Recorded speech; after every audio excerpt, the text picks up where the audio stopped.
What's your name and what do you do?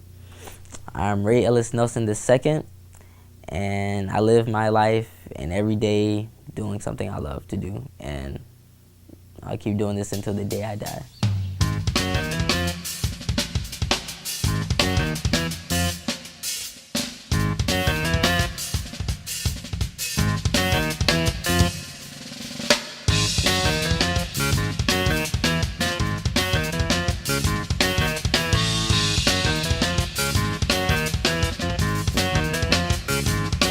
No doubt you started at an early age. So could you tell us who guided you at an early age? But from an early age, once my parents saw my interest, they supported me 100%. And my grandparents also supported me, particularly my granddad, because he was a drummer. He was a jazz drummer. He was a member of Marching 100. And so he knew drums. And once he saw my interest and it was something I really wanted to do, he guided me. I remember getting my first drum set when I was around 3-4 years old, and had a little giraffe chair and first aid or whatever sticks, and eventually I grew out of that, and my granddad, he bought down his old Rogers drum set. Great Rogers drum set. Yeah, old. With the sparkle finish, the sequence finish, the jazz kit, and he brought that down when I was around 5 or 6, and we trained on that, and rudiments for an hour, drum set for an hour, rudiments for an hour, drum set for an hour. So.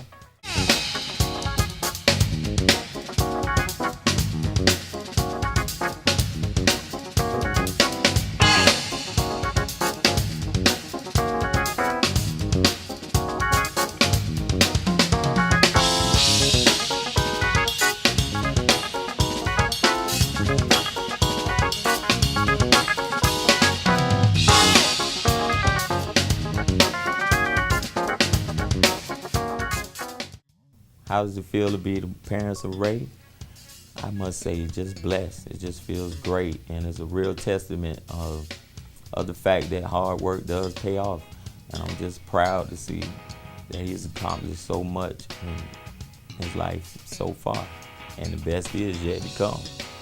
Well, I'm definitely a proud mother. I think Ray is a good boy, first of all, and I think that he has set goals for himself, and just to see him work through them and be a self-starter and being able to accomplish what he's accomplished so far, like you said, is just a wonderful testament that, God has some big things in store for him.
We recognized Ray's gift really at a young age.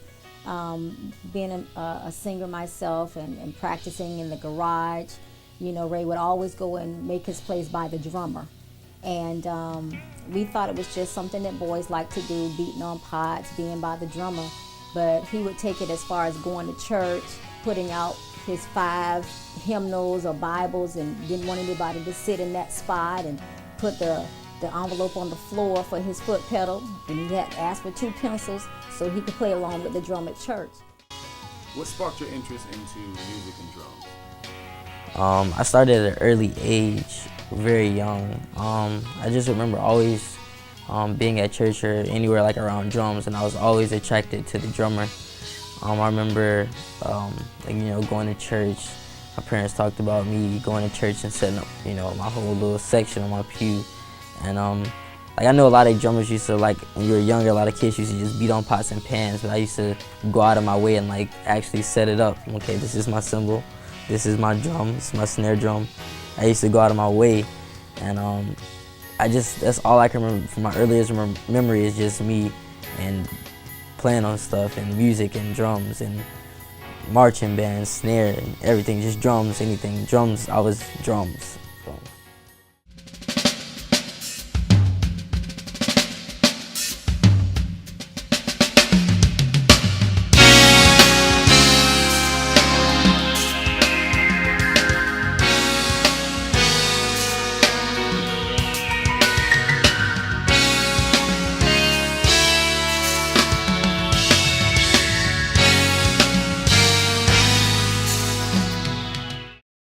Comment on people who inspire you, or who inspire you the most, or who do you listen to? What are some of the musicians or music you like to listen to? But comment on who inspires you.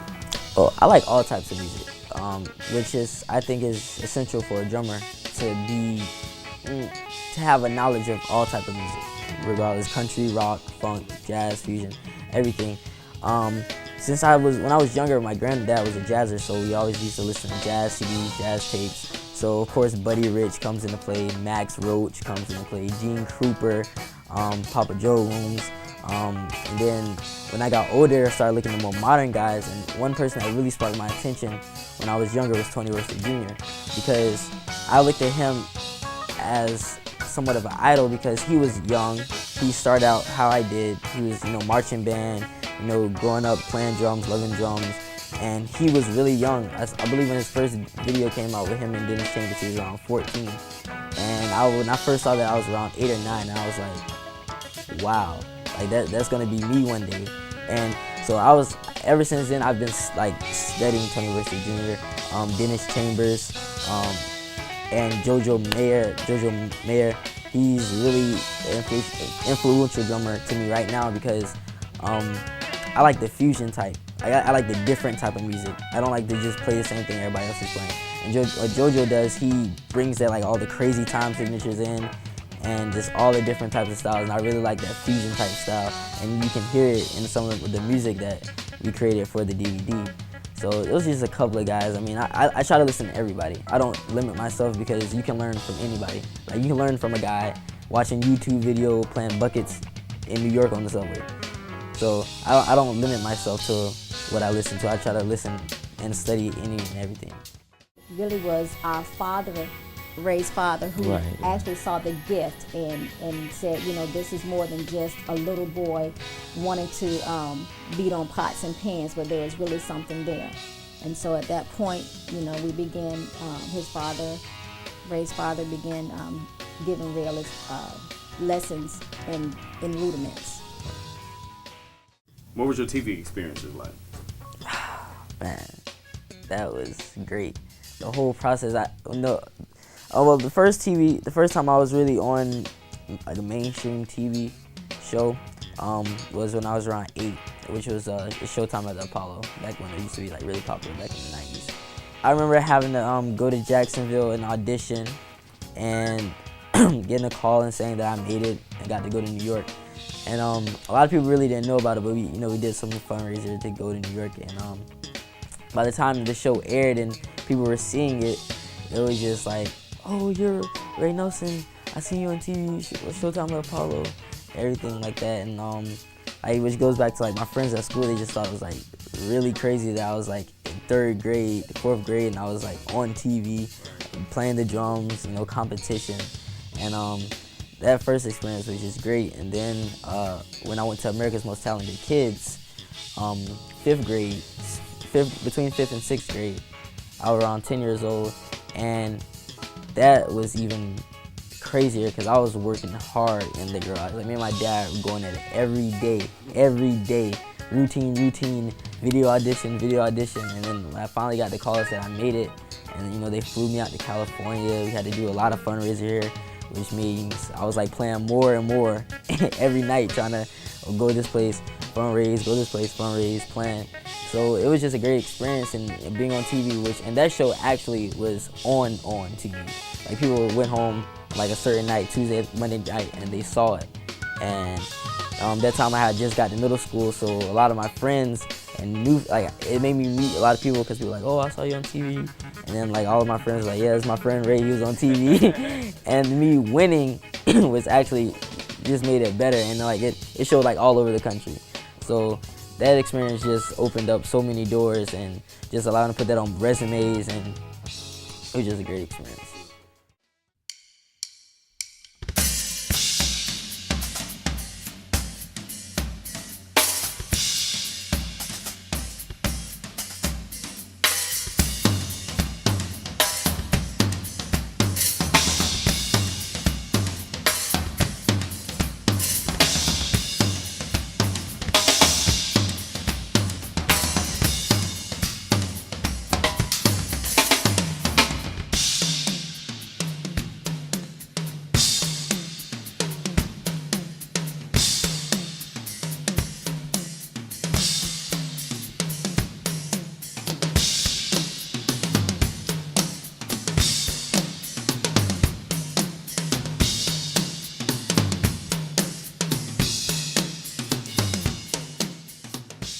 Ray focused, it really wasn't a hard task. I think he's a humble person. So when he's not working with the drums, he's just a normal kid, and he has other interests. We try to keep him involved, and I myself try to keep him involved in sports. It builds that competitive edge. He's on the basketball team, but ever since he was little, we always had him involved in, t-ball, football. He was a good football player, great t-ball player, and he just has that competitive edge, and I think that helps him push when he's pursuing his music. And we'll talk about it. Definitely keeping him in church. Yeah.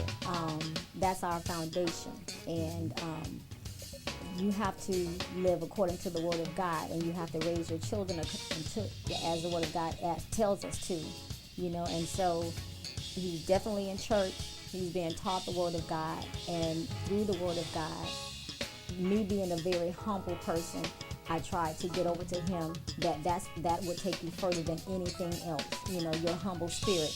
And I've always given him the analogy: they would take an ordinary person or an average person who has a great attitude and who is humble, who is teachable, before they would take the best drummer who has an attitude and who thinks he's better than anybody else. And, one thing about Ray, he's always been teachable. Those are the things that we've heard, from a little boy, that he has a great attitude, he has a great spirit. He listens and he follows directions. And of course, he's not a perfect kid, but we are very proud of his attitude, and definitely having to do chores, having to do things around the house. He has a younger brother and a younger sister, and knowing that because he's the oldest, to whom much is given, much is required. And therefore, we're requiring you to be the better person, to be the one that they can look up to and be a good example for his sister and brother to follow. So we've tried very hard to just keep him where he needs to be, in order to go where God wants him to go and what God has for him. And that's the only way he's going to be able to stay there, is that he keeps God first. What are your future plans? My future plans as of now is definitely go to college. Education is key, because I want to be a drummer, and that's what I want to do, travel the world, but I need something to fall back on. Everybody needs a backup plan, and if I can go and get my degree, in which I want to get my degree in jazz studies, it'll allow me to, if I want to go back and teach or just get a job, if I need to support my family, if I can't travel or something. I just always want to have something to fall back on. So I definitely want to get my education, but definitely after that, or even during traveling, I just want to travel, play the drums, just music. I just want music to be my life.